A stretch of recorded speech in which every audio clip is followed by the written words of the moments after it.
बच्चों, हमें एक महत्वपूर्ण प्रश्न ले रहे हैं समांतर श्रेणी का, जो 2017 और 2024 में ये प्रश्न पूछा गया। तो चलिए प्रश्न को पढ़ते हैं।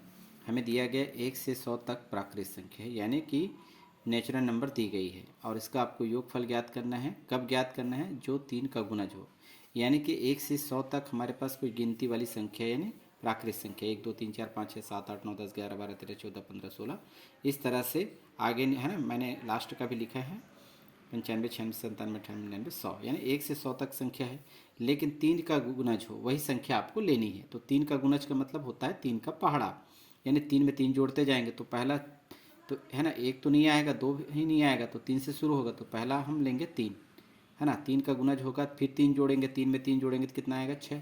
तो दूसरा पद हमको मिलेगा 6। फिर जोड़ेंगे तो क्या आएगा? 9 आएगा। 9 में फिर 3 जोड़ेंगे तो कितना आएगा? 12 आएगा। 12 के बाद हम जोड़ेंगे तो 15 आएगा। इस तरह से बढ़ते जाएगा, और लास्ट में हम देखेंगे जो 3 से भाग जाता हो या 3 का गुणज हो। तो 3 से भाग 96 भी जाता है ना, और लास्ट आता है 99, क्योंकि 100 जो है 3 से भाग नहीं जाता। तो अंतिम पद हमको मिलेगा 99। तो हमारे पास आएगा 3 6 9, और लास्ट पद क्या मिलेगा हमको? 99। तो ये सब आप रफ कार्य में कर लें, यानी कि जानकारी होनी चाहिए। तो चलिए हम सवाल को बनाते हैं, समझने के लिए बताया जा रहा है।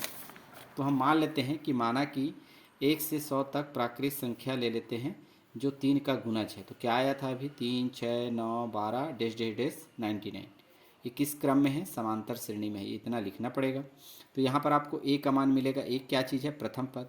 प्रथम पद क्या है? पहला पद 3 है। डी क्या होता है? सर्वांतर, यानी कि दो पदों के बीच में कितने का अंतर होता है। तो हम देखेंगे दूसरे पद में पहले पद को घटाएंगे, तो दूसरा पद 6 है और पहला पद 3 है, दोनों का अंतर करेंगे तो कितने का आएगा अंतर? 3। तो डी बराबर 3। अब हम देखेंगे हमारे पास लास्ट वाला पद भी है, यानी एल।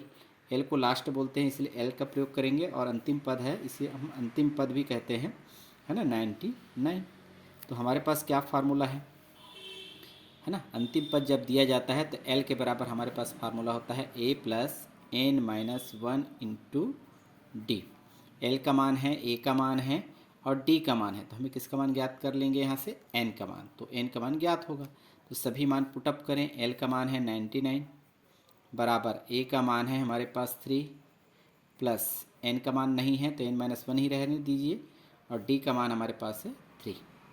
आगे हम देखते हैं, ये 3 जो है इस तरफ ला सकते हैं, यानी पक्षांतर करेंगे तो माइनस में आ जाएगा -3 के रूप में। बराबर क्या बचेगा आपके पास? n minus 1 into 3। बाद में गुना कर लेंगे अगले प्रोसेस में, दोनों का अंतर करेंगे, 3 कम कर देंगे यहाँ पर तो 96 मिलेगा। अब 3 का गुना n से करेंगे तो 3n होगा, और 3 का गुना 1 से करेंगे तो 3, तो प्लस माइनस माइनस। अब -3 का भी पक्षांतर इस तरफ कर दीजिए, 96 है और ये आ जाएगा प्लस में, तो 3 बराबर क्या शेष रह जाएगा? 3n।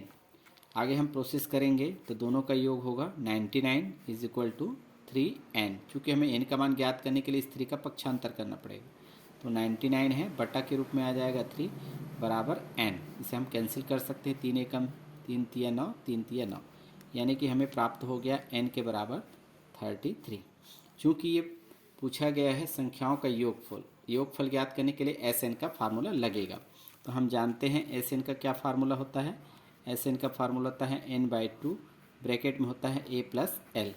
एन क्या है? पदों की संख्या को बताता है, ए प्रथम पद को और एल अंतिम पद। प्रथम पद अंतिम पद है, और एन का मान अभी हम ज्ञात किए हैं, तो सभी मान आ गए। अब इसमें रख करके हम पदों की संख्या संख्याओं का योगफल ज्ञात कर सकते हैं। एस एन का मान चाहे तो लिख सकते हैं 33, तो 33 पदों का योगफल। एस का मतलब होता है सम, और सम का मतलब होता है योग, यानी 33 पदों का योगफल हम ज्ञात करने जा रहे हैं। तो यहाँ पर n का मान रखेंगे, हमारे पास है 33/2, कोष्टक के अंदर है a का, यानी प्रथम पद का मान है 3 प्लस अंतिम पद का मान है 99। आगे प्रोसेस करें, ये तो अभी कैंसिल नहीं होगा, तो 33/2 ही लिखेंगे। इन दोनों का योग करेंगे, 99 में 3 का योग है ना, 102 यानी 102। 102 जो है कैंसिल हो जाएगा 2 से, काट दीजिए, 2 एकम 2, 2 पंचे 10, 2 एकम 2, यानी आया 33 गुना 51, 33 इंटू 51। अब दोनों का हम गुना करेंगे तो हमें प्राप्त होगा 1683। तो यही आपका क्या होगा? आंसर होगा। इस तरह से हम क्वेश्चन को सॉल्व कर सकते हैं। स्क्रीनशॉट आप ले सकते हैं। धन्यवाद।